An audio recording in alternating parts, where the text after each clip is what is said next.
everyone, and welcome to the inaugural episode of our podcast, You're Literally On. I am Dacey, and I read, review, and discuss reality TV stars' books so that you guys don't have to. If you love books, reality TV, or just a fun time, maybe you're on your way home from work and you just want something easy to listen to, you've come to the right place. Today, I am joined by a very special person, Josh Walker. Want to introduce yourself? Yeah, so my name's Josh. I am Dacey's husband, and I know how much work she's put into this podcast, so I know it's going to be good. I'm excited to finally get it going. A little bit about myself, not much that's relevant to this. I do a fantasy sports podcast, which I just got done recording, so if you're into that, it's called Dynasty Saturday Night 5 on Going for Two YouTube. If not, that's cool too. I also love reality TV, been watching it a while, so I'm excited to talk about this book. Yeah, I'm excited that you joined me on this adventure. What do you know about the Jersey Shore? I watched a lot of the older Jersey Shore seasons, probably the first 5 or 6. I stopped watching it as I got older and they got older. I tried to watch the rebooted season, but it was a little too tame for me. They all went to bed early, all have kids and significant others, so it wasn't really what I was looking for in Jersey Shore, but I'm happy for them. They're all doing better, so. Yeah, but the first season of Jersey Shore Family Reunion follows the situation getting in trouble for not paying his taxes. Yeah, and see, I don't watch Jersey Shore for legal battles. I want to see them fist pumping in the club, getting in fights, Ron and Sam arguing. I want that kind of stuff. All right, that's fair. I also haven't watched Family Reunion. And it's called Family Vacation, right? Yeah, there was also a show Family between Reunion, yeah. JWoww and Snooki actually had their own show for a little while in between all that. I feel like that unlocked a core memory for me. But what are your feelings on JWoww in general? She's confident. She's attractive. That's really all I remember. There's, she was dating Roger for a lot of the episodes, so there wasn't really too much that went on with her, but I'm kind of interested. I know this book is by her, so I'm kind of interested to see her perspective on dating and guys in general. Yeah, so you kind of introduced the book for us, but today we are going to be discussing the rules according to JWoww. Shore-tested secrets on landing a mint guy, staying fresh to death, and kicking the competition to the curb. And here's what the book looks like. Okay, so she's got her cleavage out, which is not a knock. That's just JWoww's style. She's got a nice little outfit on that shows her cleavage, and she looks good, I will say. Yeah, she's dressed like a teacher. She has a plaid a sexy on. teacher that you see in movies and stuff, because you can see her bra and stuff, which is fine, but yeah, it's fine. And also throughout the book she does have little pictures of herself, which I thought was kind of cute. But a little bit about the book and the author for anyone who is unfamiliar. Jenny JWoww Farley was a member of the Jersey Shore cast, which aired on MTV starting in 2009. The show ran for 6 seasons, ending in 2012. JWoww was a cast member for every single season of the show, and she is a cast member on the rebooted one, Family Reunion, which is still airing. It's still airing. Yeah. Throughout Jenny's time on the show, we meet her single, and then she meets Roger Matthews during season 1 of the show. If I remember correctly, her storylines centered around relationships mostly followed her and Roger. I don't remember her dating life being a plot point, which is why I was kind of surprised she was the one to write the dating advice book. Yeah, I'm guessing she's going back on stuff pre-Jersey Shore filming because, she seemed to be pretty locked down outside of one solicit affair with one of the housemates. But besides that, I think she was just pretty much with Roger. Yeah. The book was published in 2011, so this is 2 years after Jersey Shore began. That would have been at its peak. Yeah. I also think the title is making reference and maybe trying to ride the success of The Rules of the Game, which was the pickup artist book, and it is terrible. Yeah, I'm familiar with that, but I haven't read it. But I knew the title sounded kind of familiar, so that makes a lot of sense. Yeah. So the book is, how should I put this? It is literally a handbook on how to be a manipulative pick-me. Do you know what a pick-me is? I have an idea, and I think it's where a girl is not afraid to throw other girls under the bus and make them feel bad about themselves to make themselves look better to guys. Yeah. They basically will just put down women to make them like look better for male validation. The summary of the book is: are you stuck in a relationship with a stage 5 clinger? Maybe your date is more like a man whore than a Mr. Smooth. Do guys only call you late at night when they're looking for a quick hookup? The rules, according to JWoww, can change all that. Famous for both her cleavage-bearing tops and her tough-as-nails approach to the life and love on MTV's hit show Jersey Shore, JWoww tells it like it is. And now she's laying down the rules she has learned and lived by on smushing, smackdowns, and standing up for yourself. JWoww's advice on what she wears to get a guy's attention at the club, how she keeps her man in check, how she maintains her sick body, and what she does to satisfy her guy will have you with a man ready to wife up in no time. So there's a lot to unpack there. What are your initial thoughts on that? It's really kind of like you said earlier, an unlocked memory of smushes and the smush room and smackdowns, because just a little insight to the Jersey Shore. JWoww actually got in a fight with Sam one episode, and that was one of the bigger fights of the whole series. So smushes and smackdown is a good way to kind of sum up the Jersey Shore house. So I'm actually more excited now than I was before. Oh, okay. Well, I'm glad that the summary is doing its job, eliciting excitement. Yeah. Yeah. The bar's not high, though. Yeah. The book is promising a lot. I mean, it's like promising that you are going to have a husband by the end of it. And I feel like that is a big promise, you know? Just an overall review of the book, things I liked about it. The book is very much written in JWoww's voice. I was a big fan of hers back in high school when Jersey Shore was big and all of that stuff. And she was always my favorite. And I feel like if you bought this book back then, or if you are still a fan of her, you would probably like that it sounds like her voice writing. Yeah.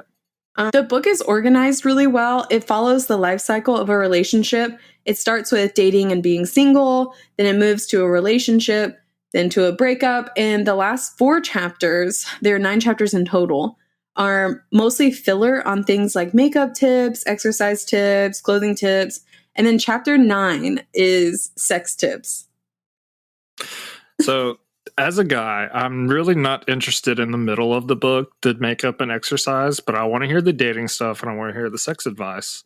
So yeah, I'm still excited to see what this is all about, but the makeup and exercise I'm not as interested in. Are you sure? Yeah, I'm past the point where if I exercised, I would do it by now, and I just don't really do that, so. Yeah, the book is also really short. It's super easy to read. There are references to the show that I think are really fun, because if you're buying this book, it's probably because you're a fan of the show, and I think that you would like, I don't know, I liked it. I thought it was fun. Yeah, it definitely seems like you got to know at least a little bit about JWoww or Jersey Shore to buy this book. Yeah. I don't know if you have to know that much. Like, I don't think you need like that much context, but yeah. So the book is also, it's a mixed bag. There are some bits of solid advice, but there is so much genuinely bad and insane advice. And then there is straight up dangerous advice. JWoww also does not miss an opportunity to remind the reader that she's hot. And that's why you should listen to her. It comes up so much. There's a lot of contradictions in the book. We'll talk about them as we get to them. There's a lot of fat phobia and body shaming. And I know that we're able to talk about this book in 2024 and we have, the goggles of retrospection on, but I just can't help but feel like how damaging this book would have been if I had read it in 2011 and I would have been like 19 then. Or if a teenager picked up this book, I feel like it would be kind of damaging and dangerous at sometimes. Yeah, I don't know. Yeah, my excitement just got dampened a little because I guess thinking back to when I was in 2011, that's when I was in college. It was a completely different time. not justifying anything that is said in this book, but it was a different time. So it will be kind of interesting to read this now, especially now that I'm in my early 30s. And when it came out, I was, 20, 21. So. Okay, so let's get into it. There's a short introductory where JWoww talks about her intentions for the book. A quote to summarize this is, just in case no one has ever told you before, men are pretty transparent and predictable. And once you get what they're about, they're easy to manipulate. So that sets the stage that this book is period. While that's not completely wrong, I don't like that that's the basis. Like, the foundation for the book is like, here's how you can openly manipulate guys. Yeah, exactly. I'm like, that is terrible advice. Like, who wants to be with somebody that's going to manipulate them? And number two, why do you want to be with somebody that you're like an evil villain to? If this book was to set people up for marriage, it's already off to a horrible start. It's like the key to a successful marriage: manipulate them. What could go wrong? So then we get some vocabulary. I thought this one was kind of fun because it's one of those references to the show. I'm just going to give you some words and see if you can guess what they are. The business.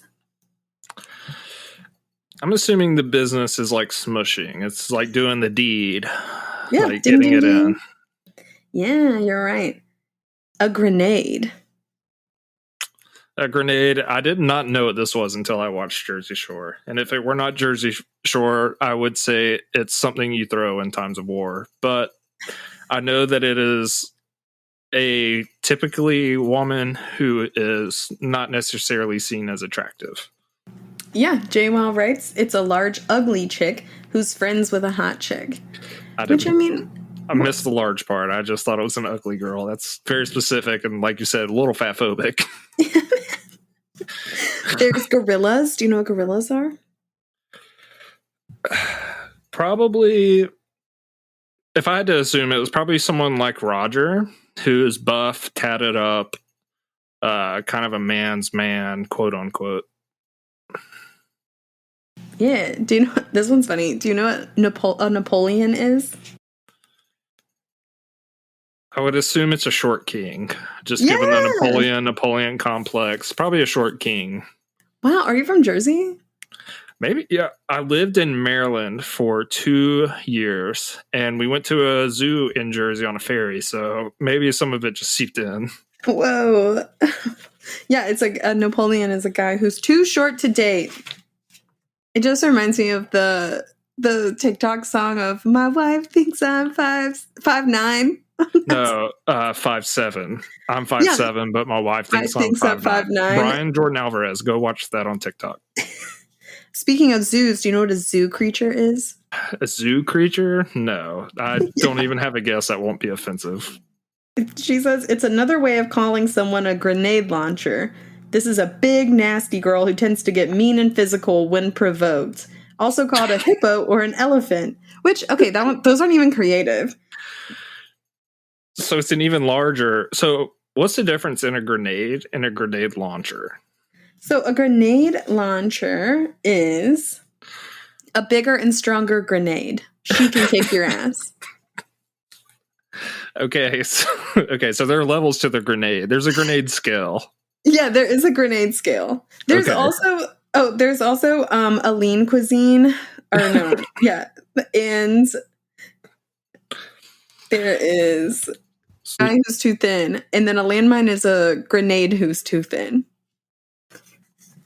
Okay, so there are definitely more layers than I expected to this grenade talk. So is a Napoleon...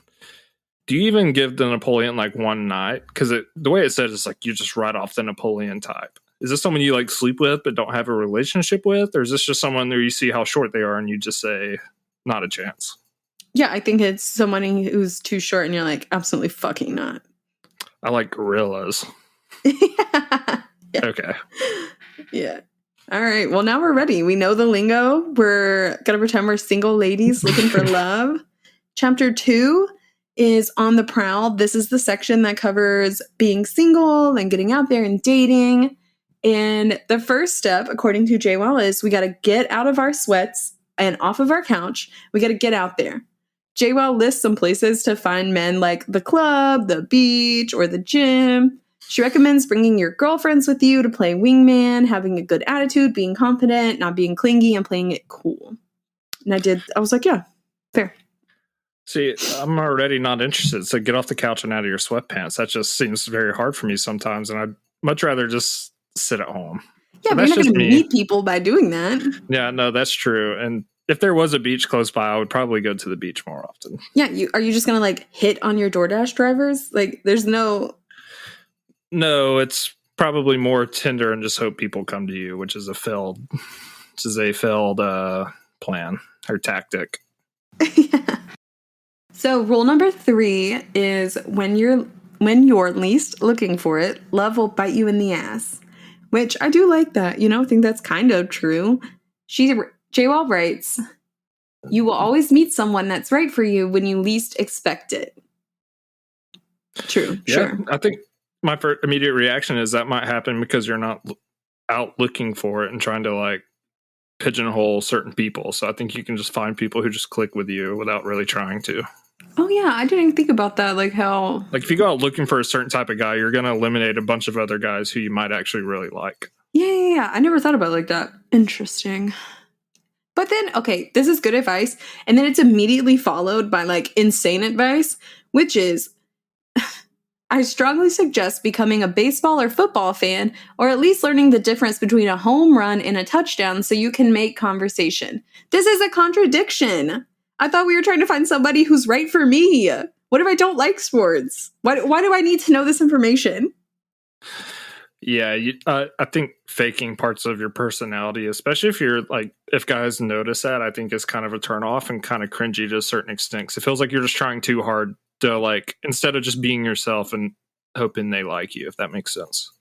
No, that does make sense. That's what I'm saying. Like, I don't understand. That's bad. That's bad advice. Like, I'd rather someone come up and talk about nerdy things like anime instead of trying to fake things they know I like. Or yeah, like you're basically lying to somebody and changing who you are, and that's just, I feel like that's not it's not good advice. Don't do that. Foundation. Single ladies, don't do that unless you're into sports. Sure, go ahead. Whatever you want to learn, go for it. Rule number 5 is learn to spot a man whore a mile away. This is one of those moments that JWoww takes to remind us that she's hot and she can pick up any guy. And then she lists some archetypes of men that we will encounter in the wild. Ooh, more terminology. So the first archetype is the man whore. JWoww says he's bouncing around the club, passing out his number to any willing taker. For him, it's all about quantity, not quality. You know the type. He stocks up on jumbo-sized boxes of condoms at Costco. He's already dated half the female population of the tri-state area, including one or more of your friends. Put it like this. You get serious with this guy, and you're still friends with this girl. Are you going to allow them both in the same room, especially if she's seen his penis? We all know this person in our friends group. I think every friends group has a man whore. Yeah. But I don't know if someone's a man whore and they've slept with someone that you're with and it was a long time ago, I don't see an issue with that. Like, as long as they're not still just like say me as an example, if I just started dating you and you had slept with someone who's a man whore still in our friend group, like, I'm okay with that as long as they're still not trying to sleep with you. You know what I mean? I think that's a little insecure. Yeah. It just reminds me of the scene on The Office where Michael is like, Pam, you've seen my penis. See, exactly. Yeah, because okay, she does just say, especially if she's seen his penis. I know she's talking about sex, but It is like, was it a quick glance? Was it an accident? Did he draw a smiley face on it and it was a joke? What are we talking about here? What is the level? Yeah, I think some specificity, being more specific, would have definitely benefited there. So you're not just like, oh, I've seen his dick, I can't be in the same room as him, Yeah. The second archetype is the Guido.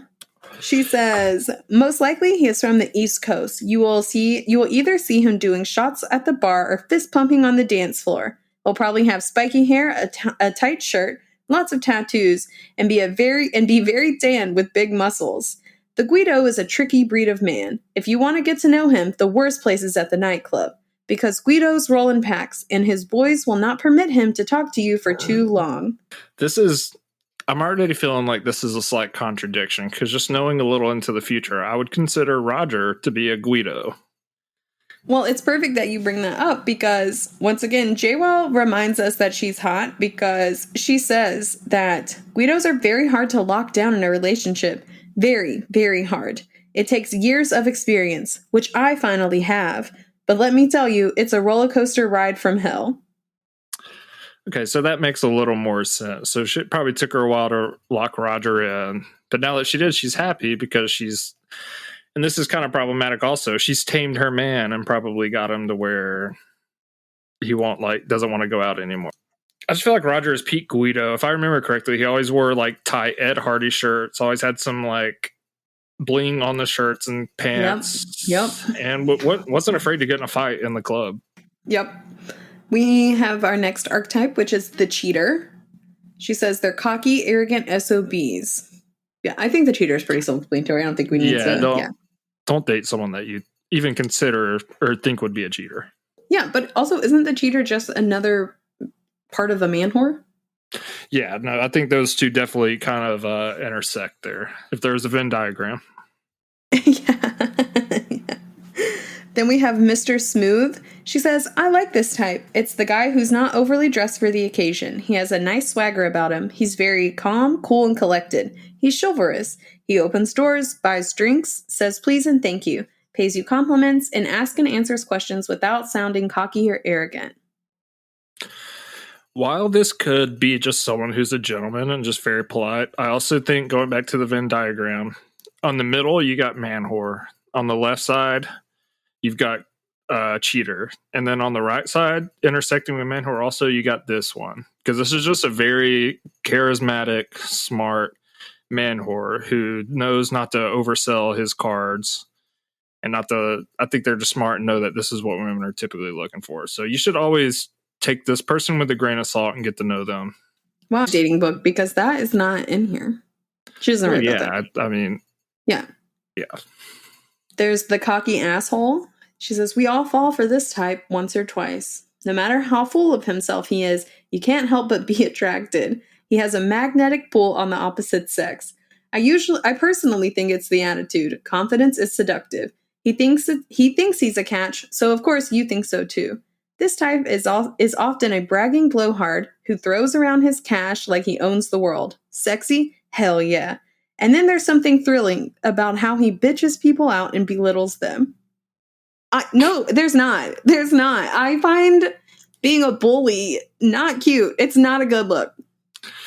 Yeah, there's a very fine line between, because I love when someone gets roasted and is okay with it, is cool with it, and probably asks for it by being a dick. But there's also a fine line between bullying and just completely belittling someone because you think you're better than them.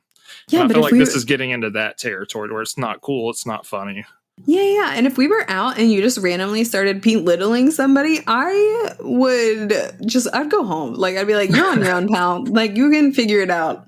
I don't know. That's fair. I would deserve that. So then we have the virgin. And she says, before you skip this section or fall on the floor laughing, let me tell you, these guys are fun. And this is just insane to me, because she says, if you end up popping this guy's cherry, you are golden. He will be your little puppy dog that you can manipulate any way you want. That, of course, is the best case scenario. He might have some weird problem, like a mommy complex, that you want to avoid. But let's be optimistic, shall we? Okay, so it's just assuming that guys who choose to be virgins later in their life have mommy issues. That's the first problem I see with that. Okay. The other issue I see with that is, these guys are fun. Not in the sense that you can explore your sexuality, you can see what they're into, but more like we can manipulate the shit out of them and get what we want. Yeah. I was like, this is so mean. Yeah. Yeah, that's not cool. Then we have the nerd. She says. This one intersects with the virgin, I think. I don't think so. I feel like nerds get laid. You're a nerd and you have a whole wife. Yeah, that's true. I do live in the same house as a woman, so. That's what qualifies, honestly. We summary of the nerd. She says, he's not my type, but he might be yours. He may look clueless, but can often have a bit of an attitude about his intelligence. Then you've got a cocky brainiac on your hands. But most of the time, a nerd is quiet, shy, awkward, and a fairly easy catch if you're a somewhat attractive woman. So I have a quick question. I think I had a nerd moment in high school once. I broke up with this girl because she tried telling me the moon gave off its own light. Okay. And me being a nerd and knowing that that's completely not true and not even close to being true, I got very mad and she kept doubling down, so I broke up with her. Okay. Would this make me fall under the nerd category to where I'm very outgoing about certain things? I don't think that would. I mean, I definitely think you fall under the nerd category, but not for those reasons, because I feel like most people know the moon doesn't generate its own light. So. But it glows when it's dark outside. Okay, I understand that, but it doesn't. So. Yeah. I don't know. I think that I just don't like that she's saying, like, most of the time, if you're somewhat attractive, you could bag this guy, but like, not the Guido. Not the Guido. Only the nerd. Like, the nerd is for you, you fucking grenade. Yeah, I can tell this book is written for the grenades out there. Yeah. This is actually a charity that she did for the grenades of the world. Thank you, JWoww. Thank you so much. JWoww. Well, yeah, honestly. Then lastly, we have the drunk. I don't think that needs any explanation. You know, he's got a problem with alcohol. Yeah. All right, we're going to move on to rule number 9. It's okay for a woman to make the first move. This rule is about you found a guy that you maybe want to pursue or ask out. You're feeling confident about yourself, so you approach him. You know, you ask him about himself. According to JWoww, men love to talk about themselves. And then she says this insane thing. And this whole book is just like good nuggets sandwiched between insane shit. She says, you may have to endure a long monologue about how awesome he is, but if in the end you get a date out of it, totally worth being bored to tears, don't you think? I don't know about you, but if somebody is boring me to tears within 10 minutes of meeting them, I do not want to go on a fucking date. Like, how desperate does she think people are? I gotta read her book. You know, I think I don't even think, and I hate using this term, I'm just doing it because of the book. I don't even think grenades are this desperate for like to go on a date with somebody if they're like can't even sit there 10 minutes without being bored to death. Like, I'm with you. Like, if you bore me to death and you don't even let me get a word in, I'm not going to go out on another date with you.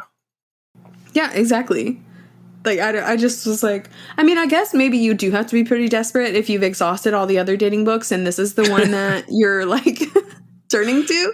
Maybe that is the case in this scenario, but that's fair. I digress. All right. So, you know, we've hunted a man. We have approached him and asked him out. Okay. So he invites us back to his place. Do we go?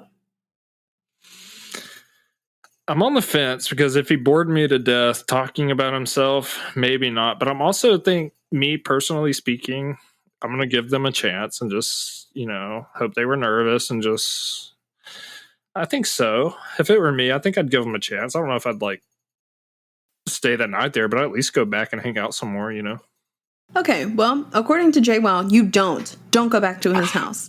Instead, we need to pretend that we're Moby Dick and this guy is Captain Ahab and he wants to hunt us, but we keep eluding him like the white whales that we are. And maybe Captain Ahab, you know, gives us a line and we've been drinking a little bit and we do go home with him and then something happens. And this is where the book is just straight up dangerous. JWoww writes, of course something will happen. You're asking for it by entering his lair, aren't you? What if he's too drunk to stop himself? What if you're too drunk to say no? Multiple people had to read and check that before it went to press. Like, what? That's I see what you mean now by dangerous. This is like some serious implications that have been getting brought up, especially with like the Brett Kavanaugh stuff. Like, you are not asking for it by going to someone's house and continuing drinking. Like, that does not mean you're asking for anything to happen that you do not consent to. Yeah, she is describing sexual assault or a potential sexual assault. And she's blaming the person that has maybe been assaulted in this scenario. And then just because someone goes to your house doesn't mean you can do whatever you want to them. Yeah, no, exactly. And just because that's bad. That's really bad. Yeah, it's so bad. I cannot believe that they just allowed that into the book. The chapter closes out with an advice column of somebody writing in and then JWoww's answering. It says, "Dear JWoww, I got totally wasted last night and woke up in my roommate's bed. I have no idea what happened, and I am friends with the dude. What should I do?" To which JWoww says, "As I mentioned, too much alcohol is a one-way ticket to the walk of shame. Most of my shore mates and I are guilty of getting a little too friendly with someone in the house after a wild night. Let's see, there was me and Polly, Snooks and Vinny. You get what I'm saying? It happens. It's not the end of the world or a reason to move out. Yeah, you're probably embarrassed as all shit, but just let it go. If he doesn't bring it up, then you don't bring it up. Maybe he has no fucking idea what happened either. If you don't see any evidence, condom wrapper on the floor, messy sheets, your panties hanging on his head, then assume you were just getting cozy and passed out. You can still be friends, even if you had one night of fringe benefits. If you do decide to discuss it, then keep it cool and casual, like it was no big deal, unless you want it to be one. All I'm saying is that this person, okay, this is like a fake column, so this isn't a real scenario, but this person is claiming that they fell asleep in their roommate's bed and they don't know what happened. And JWoww is like, just ignore it. Don't make him feel weird. Yeah, I think you should definitely make him feel weird. Get on his ass and ask him what happened. And if you feel like he's lying, don't let him. This is wild. My excitement for the book just went down a whole lot because this is like really weird, sketchy, and scary, especially for women. Because this is like instilling in their brain that stuff like this is normal, is okay, and that you shouldn't really do or say anything about it. And I couldn't disagree with any of that more. Yeah, and listen, okay, I have some like general life rules that I follow. Number 1, never follow a hippie to a second location because it's only going to get more weird as the night goes on. I promise you. And number 2 is in any given scenario, ask 3 to 5 follow-up questions. And this is one of those scenarios where you should be asking 3 to 5 follow-up questions. Just ask some questions, you know? I feel like if people just asked a little bit more follow-up questions, maybe we could heal as a country. And that's how I solved America's problems. The end. We got a lot done on this podcast, even before we're finished. This is great. Yeah, first episode, and we've already solved all of the problems in America. So next episode, we'll solve racism. Tune in for that, please. So moving on, chapter 3 is about dating. So we've prowled around and we finally landed ourselves a date. How are we going to be successful and turn this thing into a full relationship? JWoww opens up by telling us a story about her ex, the Guido, and says, "But nothing that looks this good on the outside is ever as good on the inside." Okay, I wrote contradiction in my notes because we just spent the whole first chapter learning how to bag a hottie Guido and dissing every other type of guy, and now it's bad? Now the Guido's bad? I am confusion about that. And also based on her description, if you know you're like trying to date a Guido, you should know the pitfalls of it. And this is just acting like ignorance and like, oh, I didn't know this would happen if I dated this guy, yet you spelled out how this guy's really hard to lock down and really hard to be in a relationship. Yeah.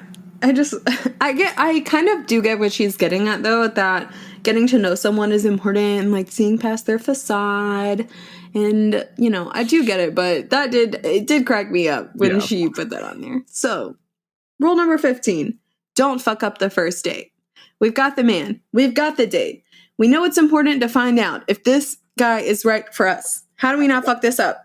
It's been horrible advice so far. So I think it's probably going to be something along the lines of lying and manipulating him even more.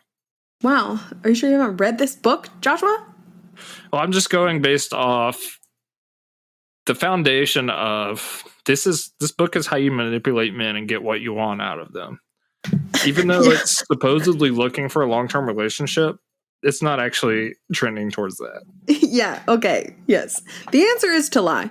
JWoww says he made one of the most common and deadly mistakes men and women make on the first date. He aired his dirty ass laundry. Too much information, too soon. I'm not saying lie, but at least have enough common sense to self-edit.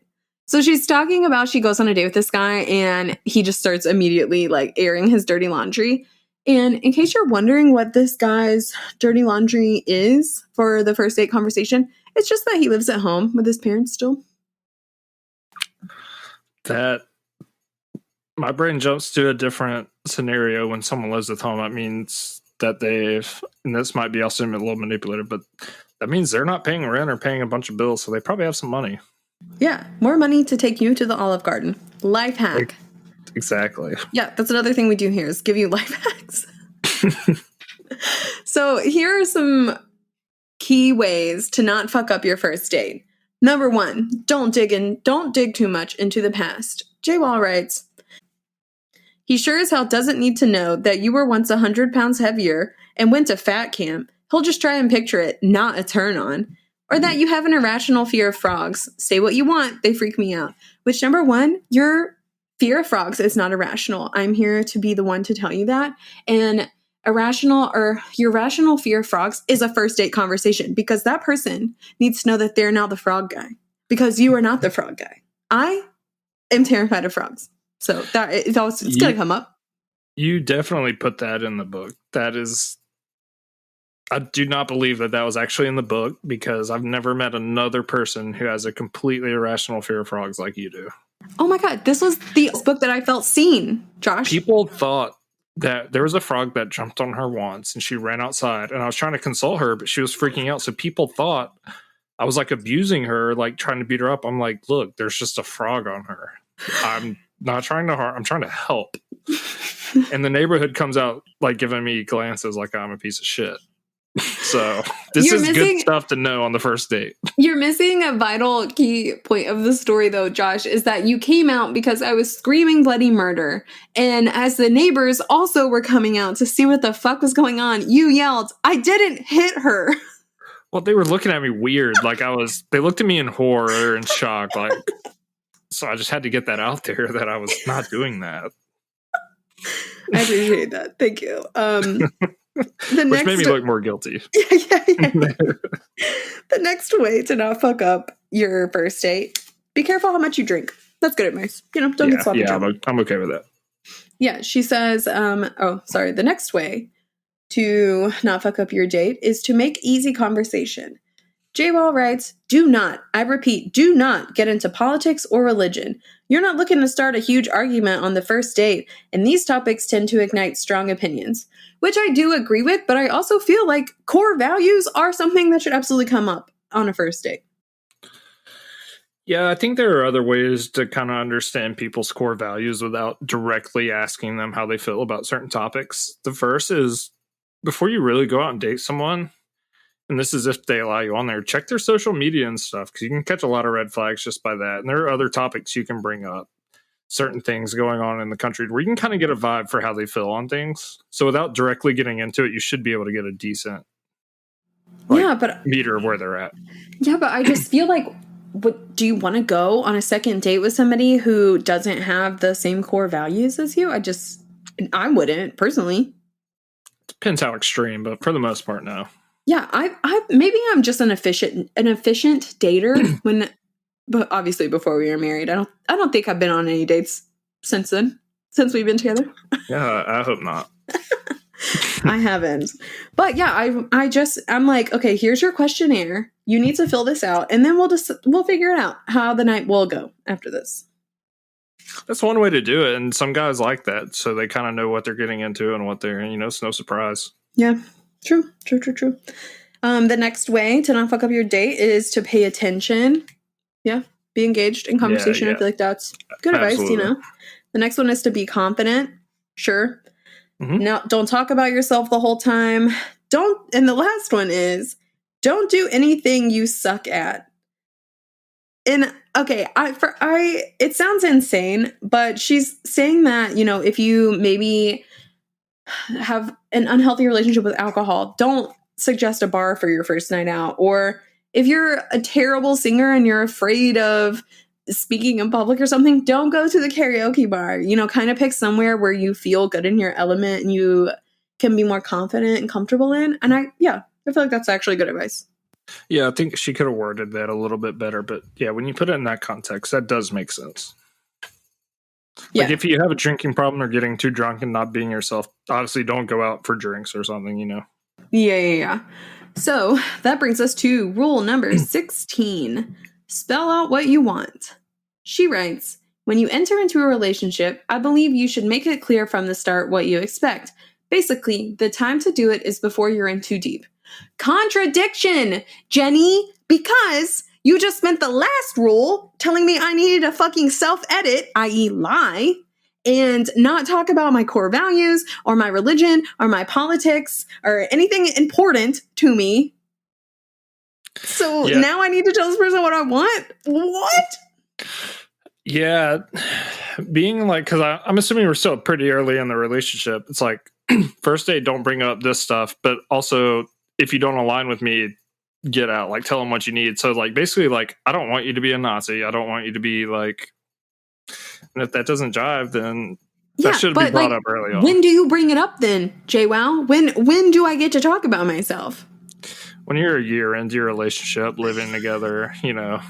That's you don't want to have. Oh, you don't want to have kids? Oh, okay. Well, shit. Okay. Well, speaking of kids, JWoww does say that there is one topic you should absolutely never bring up on a date.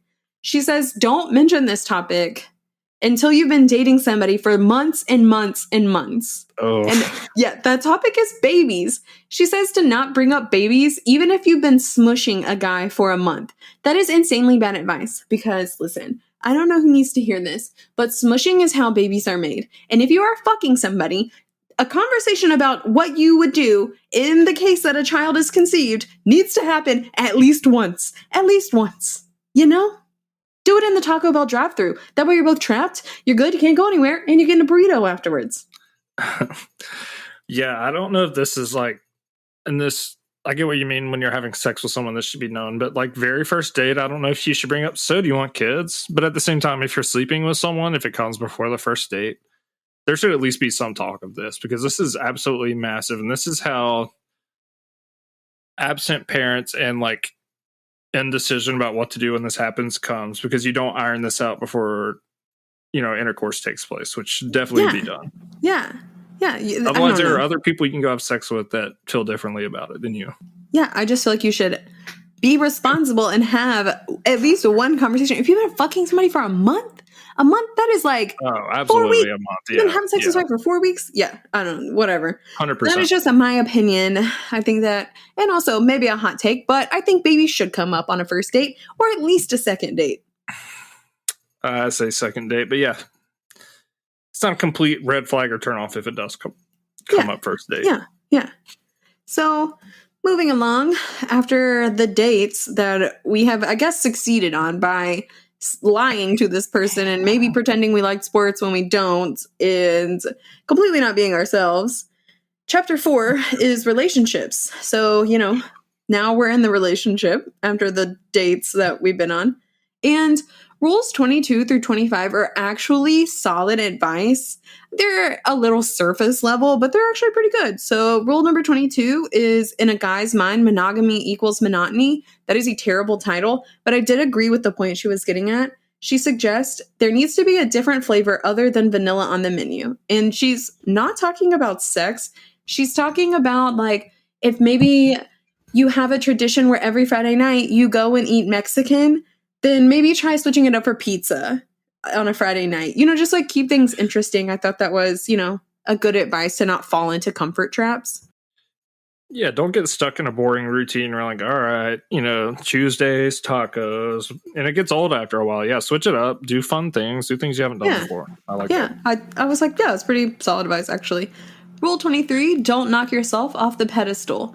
Here she is saying not to be overtly gross on your first few dates, which I do agree with. But, you know, at some point you got to fart. You got to fart in front of the other person. And, you know, everyone is different. Some people don't care about body hair, but, you know, I think it's important. She mentions body hair a lot, like in the book.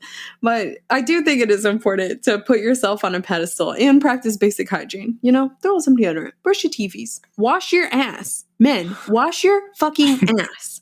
If I have to read another Reddit post about a poor woman whose boyfriend does not wash his asshole, I am going to throw myself off a cliff. And just to piggyback off that, white people, wash your legs. Or just run the soap down your legs. That's all you got to do.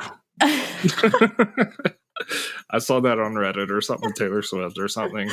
Yeah, that was a Twitter thing like forever ago. But Twitter, yeah. No, yeah, I'm okay with that. Like, I'm a very classy, polite person, especially on the first impression. Maybe not once you get to know me, but I think it's good to be polite. Keep yourself on a pedestal. Don't be too rude or grotesque. And definitely just take care of yourself. Do you remember the time that when we first started dating and I farted and it smelled so bad that it woke you up and you called me Jupiter and I said, why? And you said, because you're a gassy giant? I remember part of that being true. And I want the part about calling you a giant stricken from the record. My lawyer will be in touch with this podcast soon about that. So you can just go and strike that from the record. All right. First of all, you farted and I said, you're gassy like a planet. I did say Jupiter, but I did not say you were a giant. You put that in there. This, fellas, any guys listening to this is gaslighting 101 that us men have to deal with all the time. Okay. First of all, hashtag believe women. And second of all, that did happen and he did call me Jupiter because I'm a gassy giant. So anyways, rule 24. Kiss his mother's ass. Obviously, bad advice if someone's mom is abusive or needs strict boundaries. But, I think being kind to your partner's parents is a good advice, Yeah, be polite. Don't let them run over you. Because I know some, and this might just be like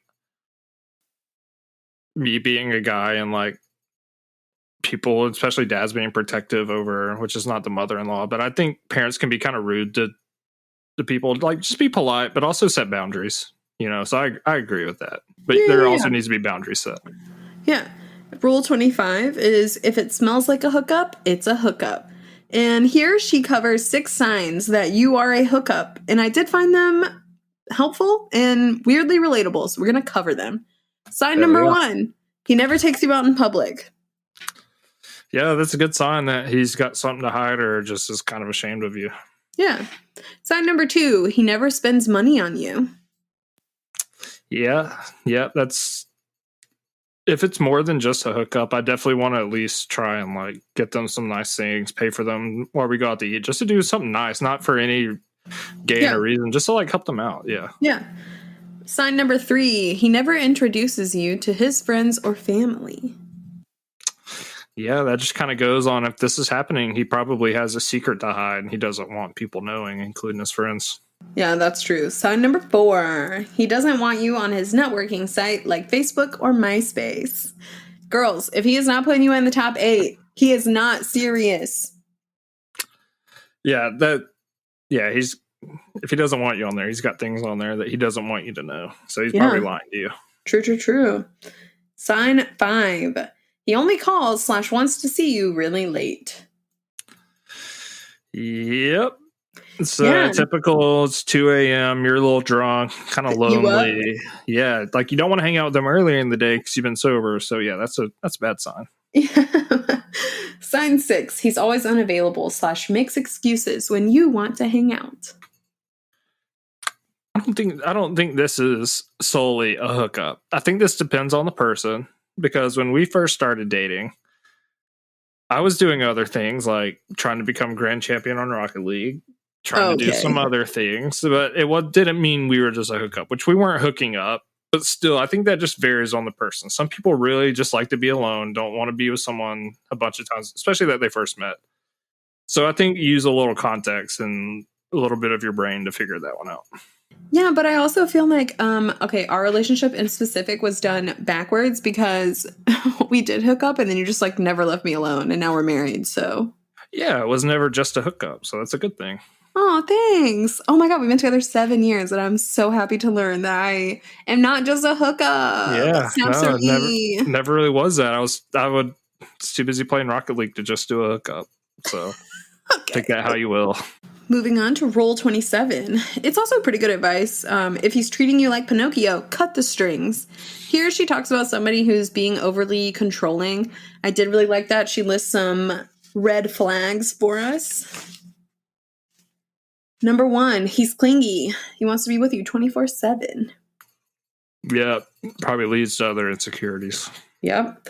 Number 2, he doesn't trust you. He secretly checks your cell phone, emails, goes through your purse and address books.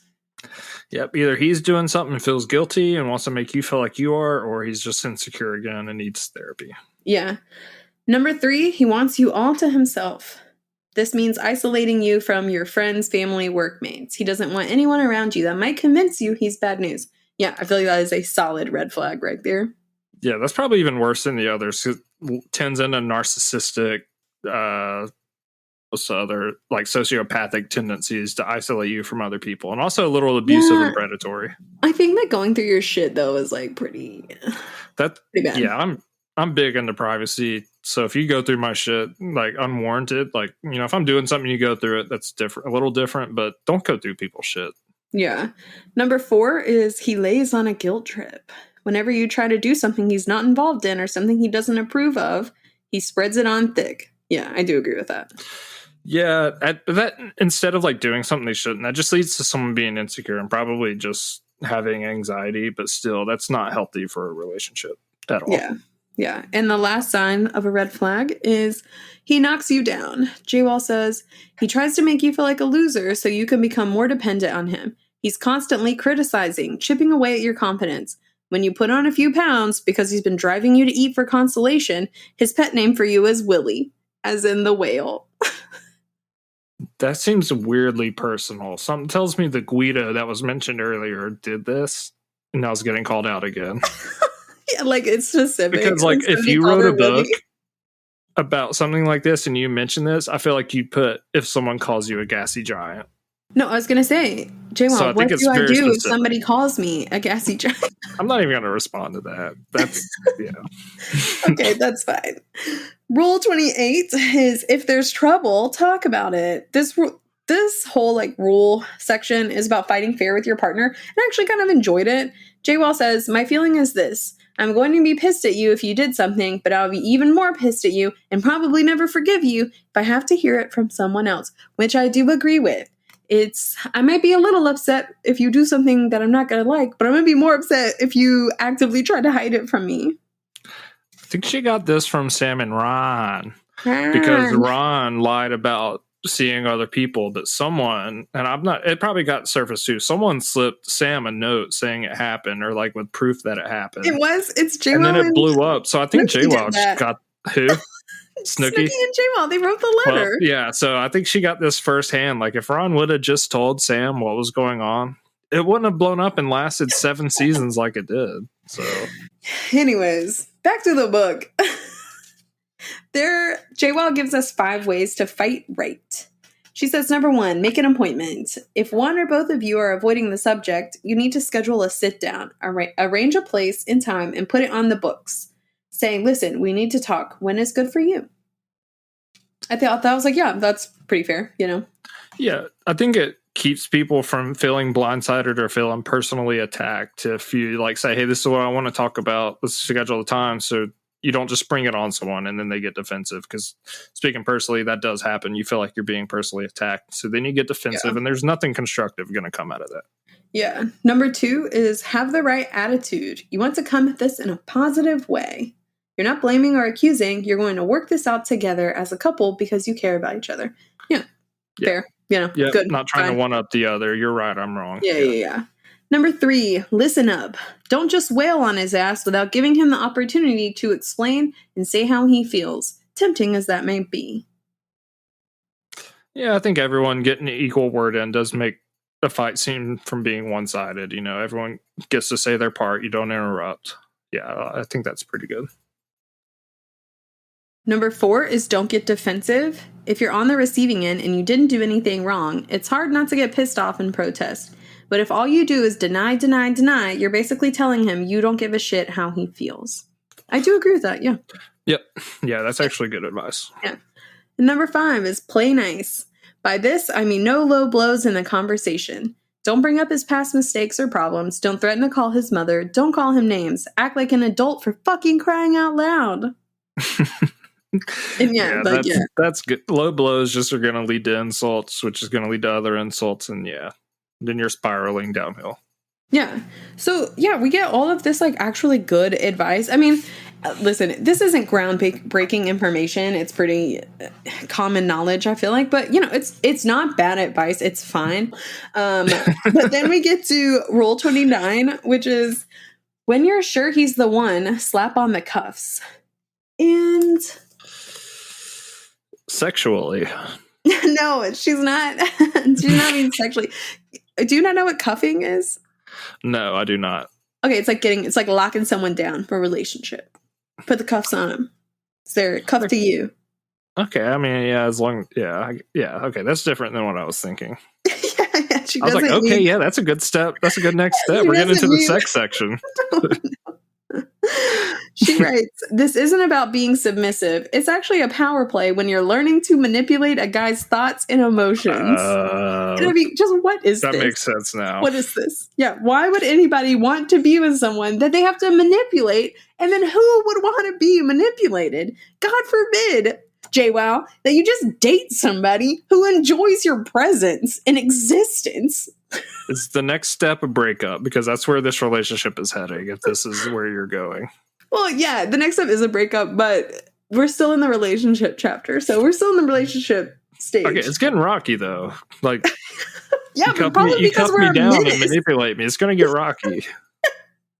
Yeah, it's getting rocky because we're being terrible and lying Exactly. and, like, never talking about ourselves, and we're also maybe bored by this person.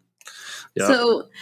JWoww says, the way to manipulate a man, to cuff him up, is with sex and food.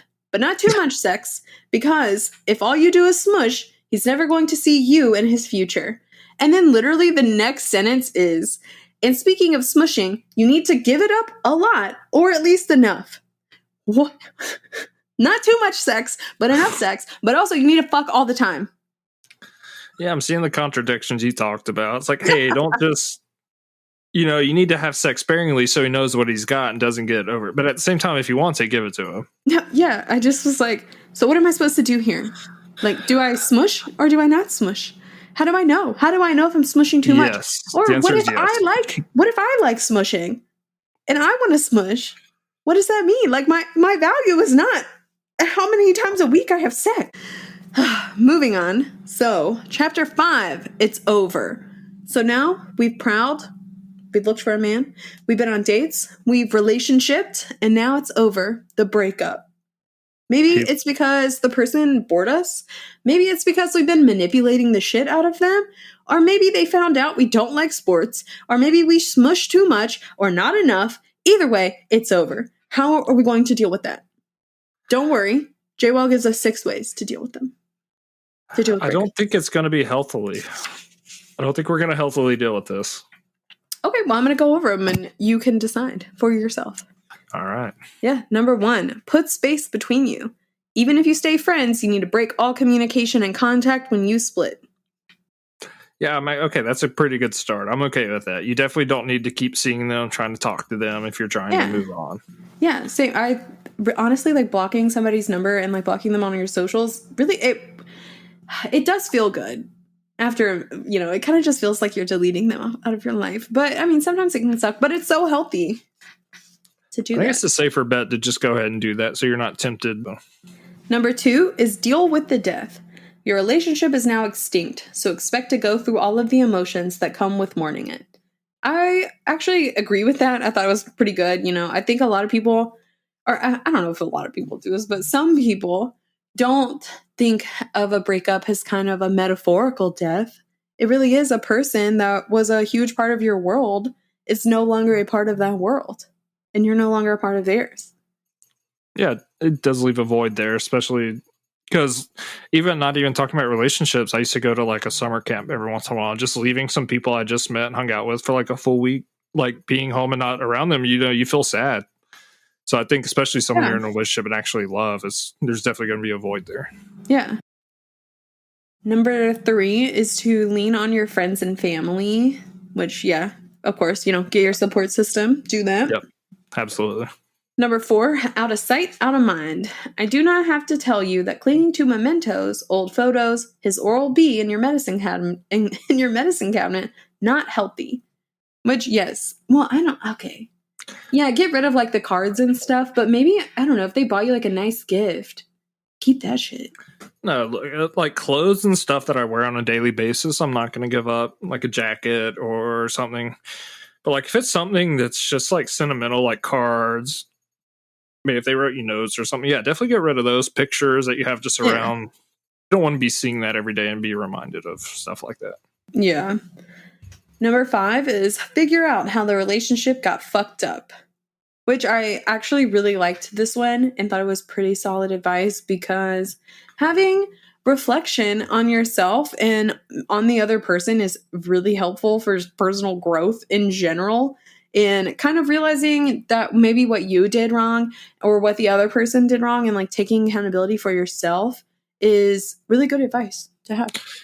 Yeah, so just getting into this hypothetical relationship we were in, I just used this book to get in a relationship and it just worked. So what I'm going to learn from this is that I'm going to throw this book away and not listen to JWoww for dating advice, because it got me right in the mess I'm in.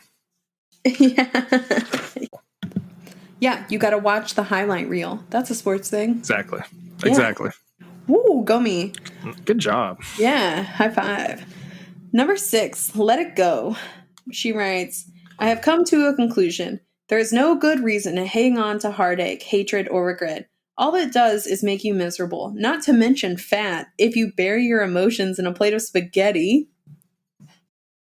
Damn. Look, they didn't have to do spaghetti like that. Yeah, why is spaghetti catching strays right now? It's also just weird how it's like, unless you want to be fat, it's like, oh, okay, cool. Like, why did she even mention Maybe I that? do at this point, Yeah, like, go to the Olive Garden. Who cares? Eat the spaghetti. Eat the spaghetti. I don't understand what her obsession is. Gosh. Yeah, that's weird. Yeah. So now that we're getting over our breakup, like most breakups, there's revenge involved. Maybe the other person has been shitty to us. Maybe we're just fully leaning into our manipulative villain era. JWoww gives us 4 ways to exact revenge. What could go wrong here? Okay. Her first way to get revenge is show him what he's missing. Go for a makeover, lose weight, get a new haircut and color, hot clothes, even a boob job. Then walk by and watch his tongue hang out. Best revenge ever. Real quick, I just love how we went from let it go being the last point to, okay, now let's get revenge. Yeah. So we didn't let it go. We're getting revenge now. Okay. Like, look, if you want to get a boob job, do it for you, but don't go and do that just because you think it'll make somebody jealous or like upset. Or be like, oh, look what he's missing out on. That's not the reason to do something like that. Oh my gosh, yes. Like, get the boob job, but get it for you because it makes you feel good and it's something you want to do. Absolutely. Yeah.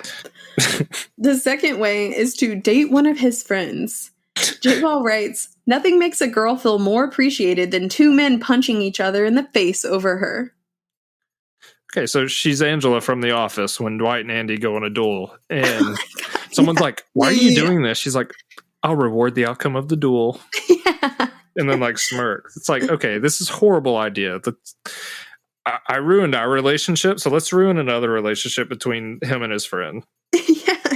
I don't understand that. I was like, if I had 2 men fighting over me, once again, I'd just go home. Like, why do I want to date adult men who act like toddlers and because I would don't know how to like control their emotions like a normal, well-adjusted adult?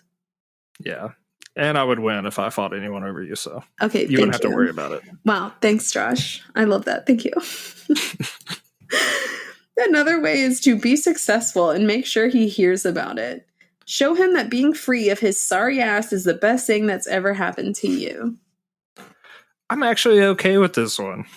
But like, I mean, obviously don't be a dick about how you tell him, but like flaunt what you're doing after him. Like if you're thriving after him, like let him know. Yeah. Like, I am a person that is fueled by pettiness, and anytime somebody is like, well, Dacey's never going to be able to do that, I'm like, bitch, watch me. I'm going to do it, and then I'm going to be the best at it. Except if it gets a little too hard, then maybe I just like won't. But also, I am fueled by the hate, by the pettiness. I just really like to have my told you so. I'm a Libra, so, I'm a Libra sun, Taurus moon, and that is why. Like, I don't give a fuck.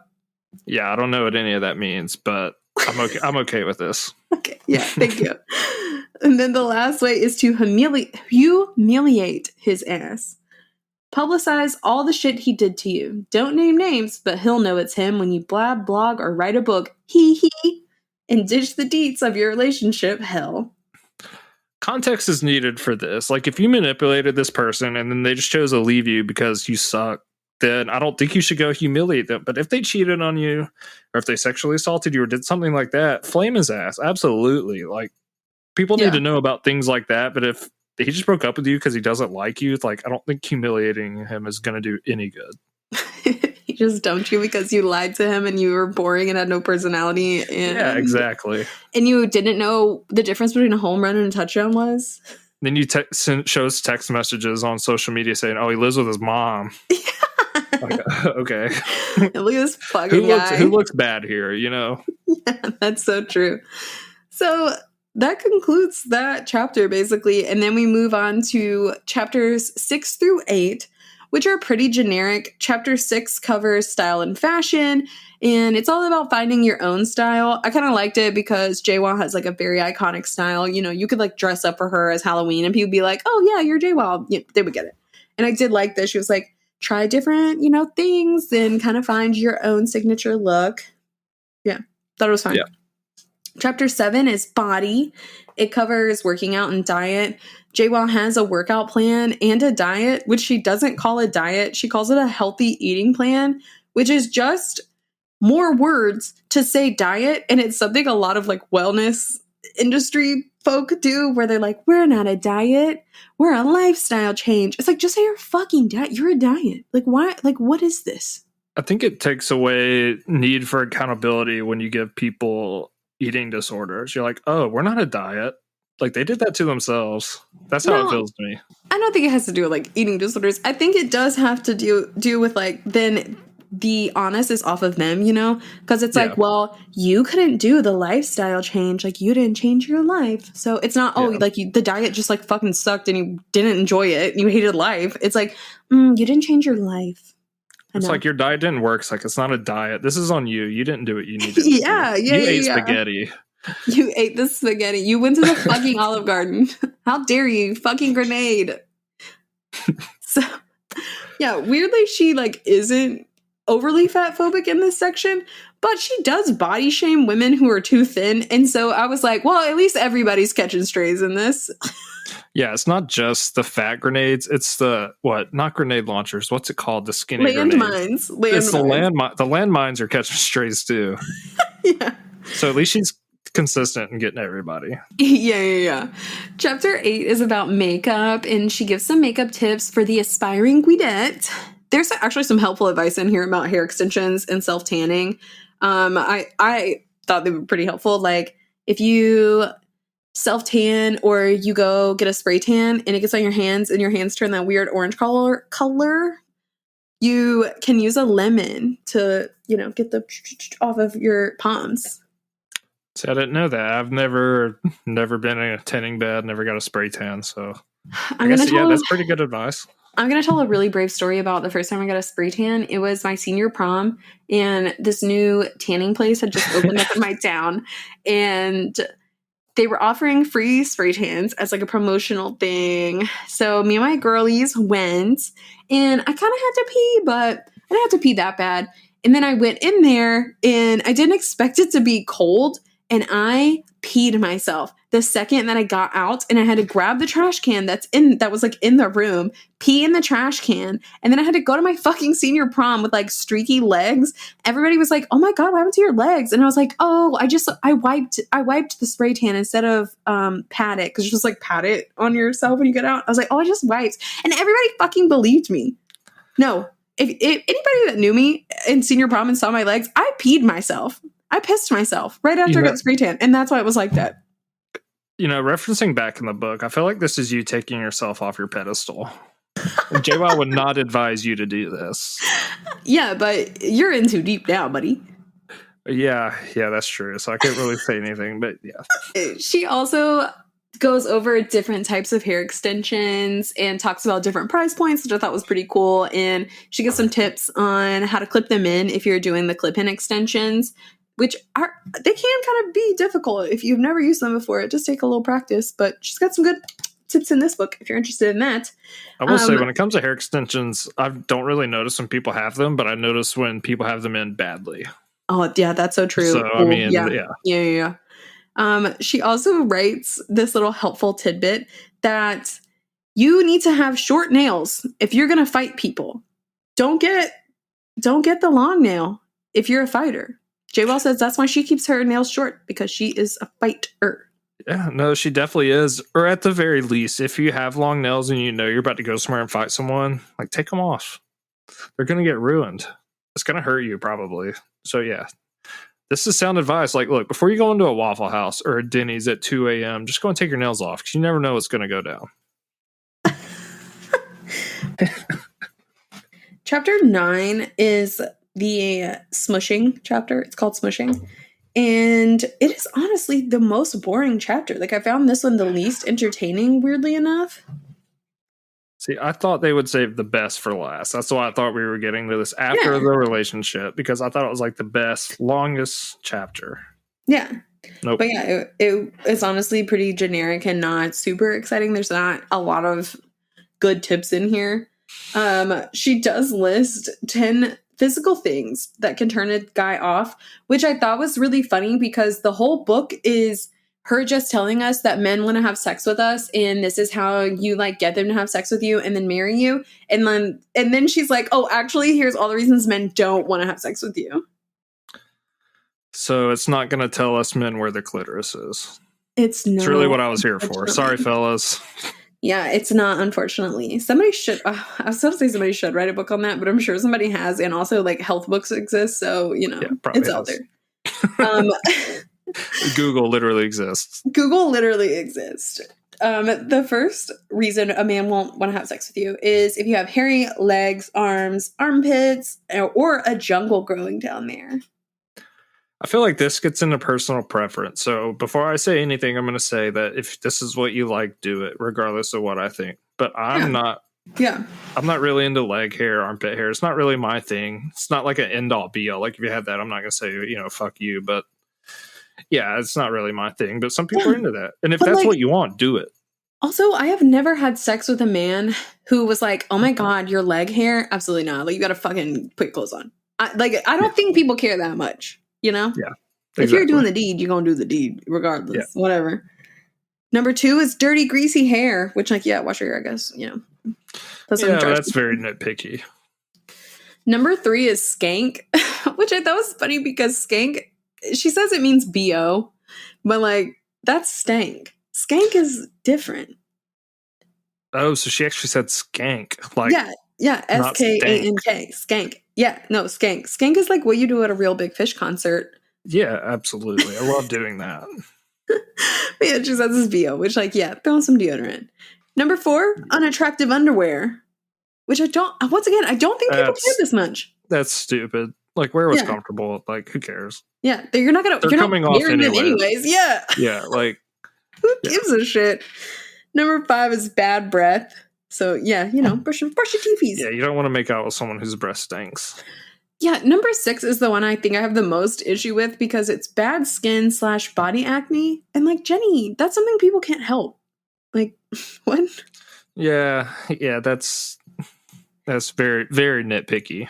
Yeah, she recommends getting a facialist or going to see your dermatologist. And, like, girlie, what? We don't have health insurance out here. Number 7 is a cold sore, which, okay, listen, I'm not sure if this is actually true or not, but I have heard that you aren't supposed to be kissing people if you do have an active cold sore, because that is how herpes is spread. But, like, if you don't have one, it's fine. It's not going to spread the disease. So yeah, maybe if that is true, I don't want to spread misinformation, but if that's true, maybe be responsible with your herpes, I feel pretty safe in saying this for most guys. I'm not going to kiss somebody that has something like a sore on the outside of their mouth regardless. Like, I'm not going to say I never will, but like at that time and point, like I'm good, you know? Yeah. Number 8 is your period. Okay. I don't think this is true. I know that there are some people who just like refuse to have sex with people if they're on their periods, but most people will tell you that's what showers are for, or just throw a towel down. It's fine. Like, yeah, I think it's personal. I mean, also, if you're a person that doesn't like to have sex when you're on your period, that is also fine. Perfectly cool. But I don't think that's the reason someone isn't going to have sex with you. I think she's just purveying her personal, like, opinions out there because, like, I'm personally not into, like, feet or, like, feet things, but a lot of people are. So I think just being like, don't do this is just, okay, this is just what you want. It seems like you're just struggling to come up with reasons now. Yeah. Number 9 is earwax, which I felt like just a little picky. Like, how bad is the earwax? Like, what? Okay, so she was given a set amount of things she needed to come up with. She's running out of ideas now. Yeah. That's like what is earwax? Like, who cares? Like, if it's blowing out of your ears or dripping out, then yeah. But like, if you like have an active ear infection, sure. But like, she does say that no man wants to put his tongue in and taste candle. Who is is she getting wet willies during sex? Like, who is sticking their tongue in someone's ear? I think I figured it out. And looking around in there. JWoww comes over. She's like, I keep this motherfucking thing on me. Pulls out a little stethoscope and looks in someone's ears. Like, let me see them ears real quick before we get down to the business. I gotta see something. Number 10 is nose hairs / unibrow, which I once again don't think that matters that much. I don't think it's that serious. Yeah, that's stupid. Yeah. But that's pretty much the book. I thought that chapter felt pretty flat. She does say to be open about your sexuality if you're bi, but not to share if you're a virgin. Okay, interesting. Because I know for sure on her and Snooki's show that they made out at a club once. So, what does that have to do with being a virgin? She's saying embrace being bi, so I understand that, but she's like, not if you're a virgin. Is that what she said? Well, she's just saying that like you should be open about your sexual preferences, but if you are a virgin in any capacity, just like don't fucking tell anybody, I guess. Which I feel like that is okay. If you're gonna have sex with somebody, I feel like maybe you should tell them that information. If it's your first time, you should let them know. I don't know. What? I don't know. I don't think you have to tell anybody, but I think telling someone like absolutely do not fucking tell anybody you're a virgin. It's just like if you want to tell somebody, tell somebody. I don't think it's bad advice to say, if you feel like it, whatever. Who gives a shit? Yeah, that's totally fair. Yeah, and that is the book. What are your thoughts, feelings, any notes?